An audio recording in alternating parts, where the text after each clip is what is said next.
본문은 예수님께서 한 바리새인과 식사를 하시는 장면입니다. 그런데 예수님께서 식사를 하시기 전에 손을 씻지 않는 모습을 보고서는 이 바리새인이 그 예수님에 대해서 이상하게 생각을 하게 되지요. 율법을 어겼다고 생각을 한 것입니다. 사실 모세의 율법 규정에는 식사 전에 손을 씻는 문제에 관한 율법은 기록되지 않았습니다. 그런데 바리새인들은 자신들이 율법에 그 율법을 더하여서 그들만의 전통을 만들어냈고요. 그것을 그들은 그들끼리 지켜왔던 것입니다. 그리고 백성들에게 그 의무를 부과했던 것이죠. 예수님께서는 이것을 의도적으로 거부하기를 원하셔서 이 전통을 따르는 것을 이들에게 지적하기 위해서 이렇게 손을 씻지 않는 행동을 보이셨습니다. 바리새인의 전통과 그리고 그 바리새인이 생각할 때에는 예수님의 이런 모습을 보고 당연히 이상하게 생각했을 것입니다. 그들이 만들었던 전통이었고 당연히 그것이 옳다고 생각을 했었기 때문이죠. 그리고 그 식사 자리가 굉장히 불편했다라는 것을 오늘 본문을 통해서 우리는 알 수 있습니다.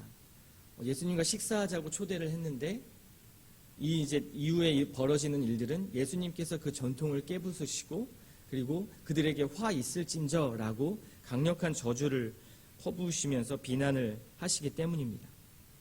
오늘 말씀 보면요. 화 있을진저라는 표현이 3번이나 사용됩니다. 이 표현은 아주 강력한 저주의 말이죠. 우리나라 말로 하면 이 벼락 맞을 놈아라고 말하는 정도로 완전히 그 사람을 까부시는 그러한 말입니다. 그래도 예수님께 식사 대접을 한 상황인데 예수님은 그래도 자기에게 식사를 대접해 준 그 바리새인에게 이렇게 그냥 괜찮다라고 말씀하시면서 넘어갈 수도 있는 것들을 위선적으로 그를 대하시지 않으시고 오히려 그 안에 그들에게 말씀을 가르치기 위한 목적을 가지시고 이러한 상황을 만들어 가십니다. 그리고 예수님은 자신을 이상하게 여기는 바리새인에게 도리어 이렇게 말하죠. 너희 바리새인은 잔과 대접은 깨끗하게 씻는다. 그러나 그 속에는 탐욕과 악독이 가득하다.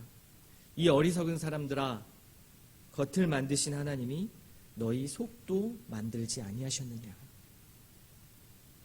예수님은요, 그들의 위선과 외식을 지적하십니다. 너희들이 정말 깨끗하고 거룩하기를 원한다면 속에 있는 것으로, 너희들 마음에 있는 것으로 자비를 베풀고 구제를 하라는 말씀이죠. 외식이란 단어는요, 위선과 같은 말입니다. 위선이라는 단어는 또 원어적으로 보면 가면을 쓰고 연기하는 자라는 뜻이 있습니다. 가면을 쓰고 연기하는 자.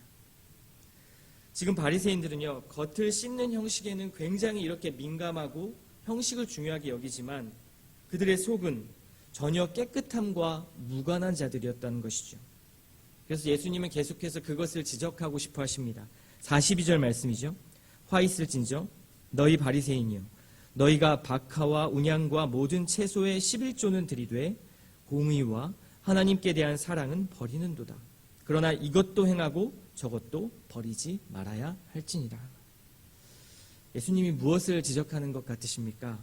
한마디로 말하면 교회에 11조 헌금은 하지만 그것으로 자기 의무를 다했다라고 생각하는 것, 그건 잘못된 것이다라고 말씀합니다. 겉으로 보여지는 의무들, 그런 것들을 지키는 것 같지만 그 속 마음 깊은 동기와 본질에는 하나님을 사랑하는 마음도 없고 백성들을 향한 정의도 없다는 것이죠. 백성들을 사랑하는 마음이 없다는 것입니다. 하지만 예수님은 그 형식 자체, 11조를 내는 것, 그리고 하나님 앞에 드리는 것, 그 형식 자체를 버려야 한다고 하는 것은 아닙니다.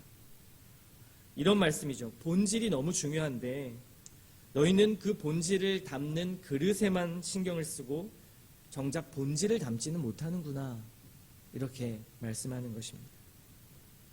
이렇게 말씀하시면서 예수님은 계속해서 그를 공격하십니다. 너희는 회당의 앞자리를 좋아하고 시장터에서 인사받기를 좋아하는구나. 너희는 평토장한 무덤과 같다. 사람들은 무엇인지도 모르고 그 위를 걸어다닌다. 우리가 아까 읽었던 마지막 구절의 말씀이죠. 여러분, 회칠한 무덤을 알고 계시죠? 우리 마태복음에서 회칠한 무덤이라는 표현을 많이 들었습니다. 회칠한 무덤은요, 더럽고 부패한 내부를 겉을 하얗게 칠해서 겉모양을 감추었다라는 의미에서 예수님은 겉과 속이 다른 바리새인들을 지적하실 때 이런 표현을 많이 사용하셨습니다. 그렇다면 오늘 말씀에 나온 평토장한 무덤은 무엇일까요? 회칠한 무덤이라는 표현과 비슷합니다. 사실은 그런데 회칠한 무덤보다 이 평토장한 무덤이 훨씬 더 부정적인 의미를 담고 있습니다.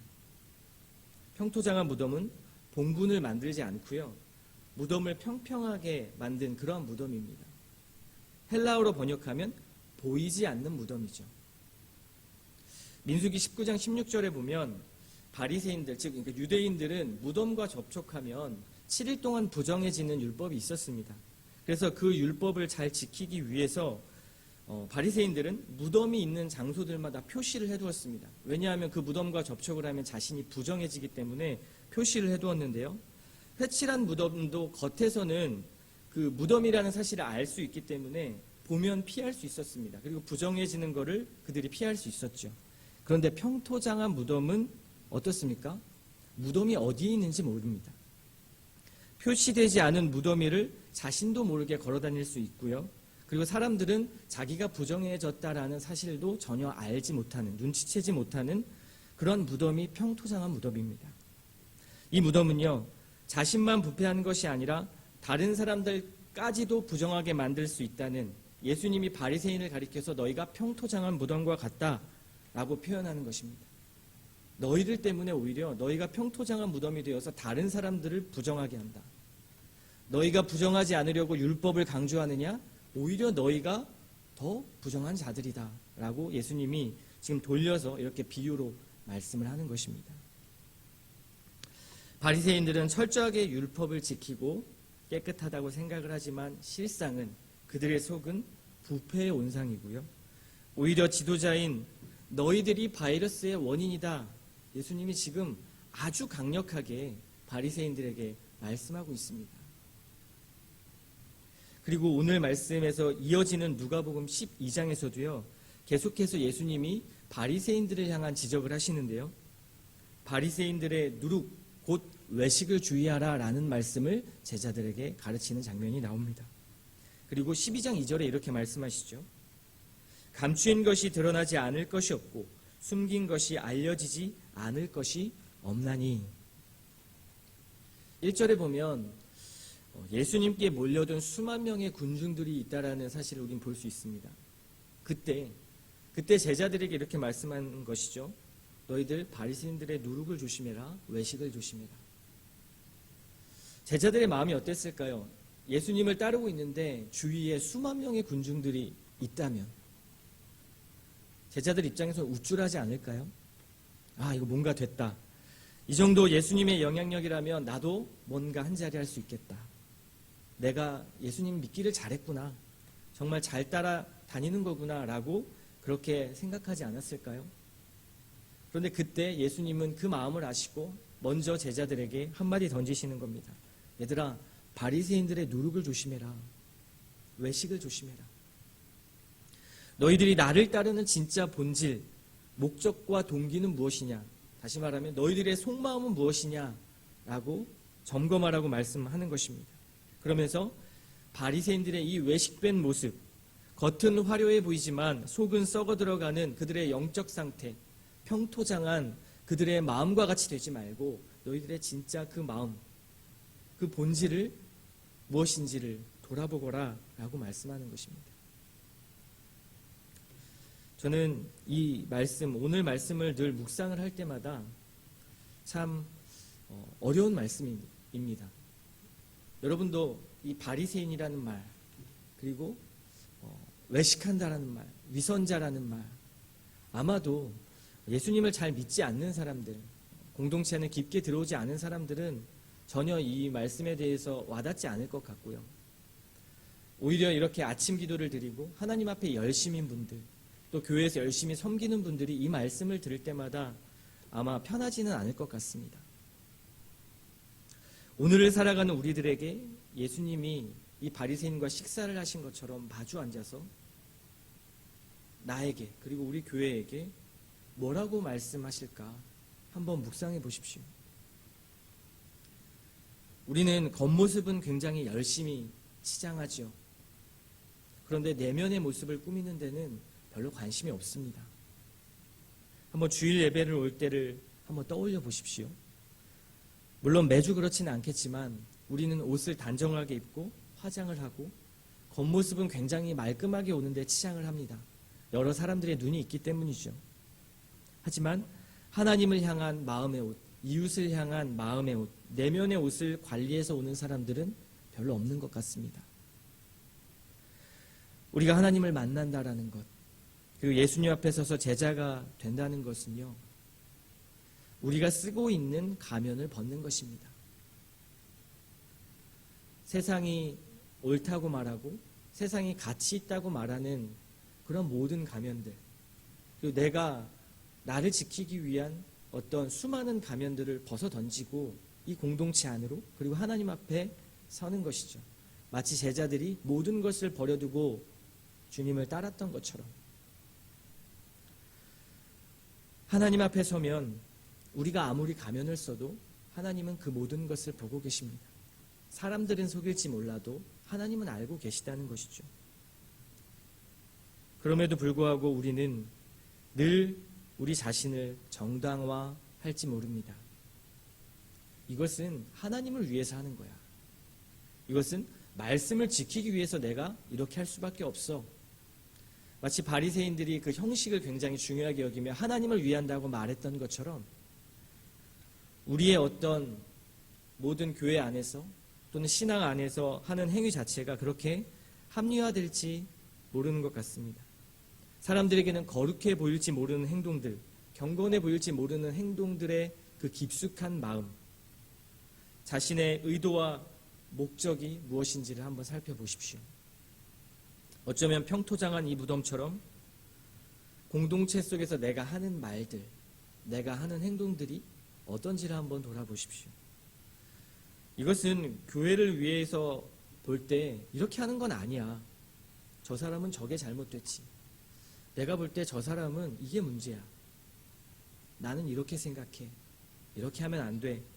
라고 하면서 누군가를 비난하는 행동, 그리고 누군가를 수군거리는 행동들, 여러 가지 모습들, 또 교회를 위해서 무언가 내가 헌신하고 섬기는 그런 행동들이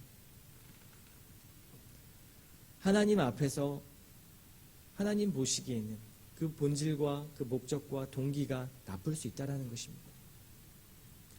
실제적인 나의 마음 깊숙한 곳에는 나의 이기적인 마음, 다른 사람에게 상처받지 않기 위한 마음, 나를 지키기 위한 마음, 또는 이것으로 바리새인들처럼 시장 거리에 서서 인사를 받고 싶어하는 마음이 있는지도 모를 것입니다.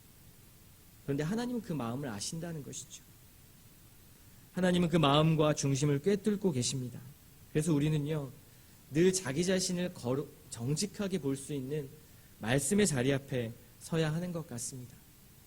말씀이 아니고서는 정말 내 자신을 정직하게 바라볼 수 없다라는 사실을 저 또한 매일매일 깨닫습니다.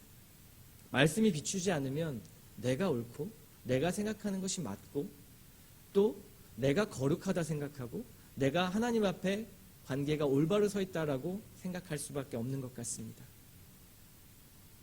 매일 늘 깊은 본성에 뿌리 박힌 내가 죄인이라는 사실, 그리고 나는 예수님 없이는 절대로 온전히 설 수 없는 존재라는 사실, 그분의 말씀이 이끌지 않으면 철저하게 나는 가면을 쓴 사람과 같이 늘 위선적인 사람일 수밖에 없다라는 사실을 우리는 늘 인정해야 합니다. 말씀이 들려질 때, 그리고 말씀이 내 귀에, 내 가슴에 박혀질 때, 그때 자기 자신을 정직하게 한번 성찰하고 반추해 보십시오. 그 말씀이 나에게 주시는 본질이 무엇인지를, 그리고 내 내면의 동기가 무엇인지를 한번 보십시오. 심지어 우리가 드리는 이 아침의 기도조차 하나님 앞에 드리는 이 기도의 동기, 목적이 무엇인가? 내가 섬기고 있는 이유는 무엇인가? 내가 사역하고 있는 이유는 무엇인가?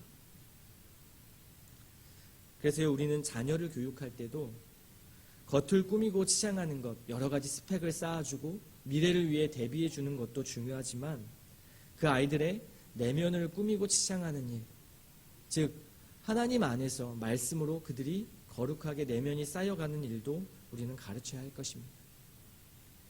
교회 안에서는요, 우리의 공동체 속에서는 이 가면을 벗는 훈련을 우리의 각종 모임 가운데, 예배 가운데, 나눔 가운데 해야 될 것입니다. 자신의 평토장한 무덤을 드러내야 합니다.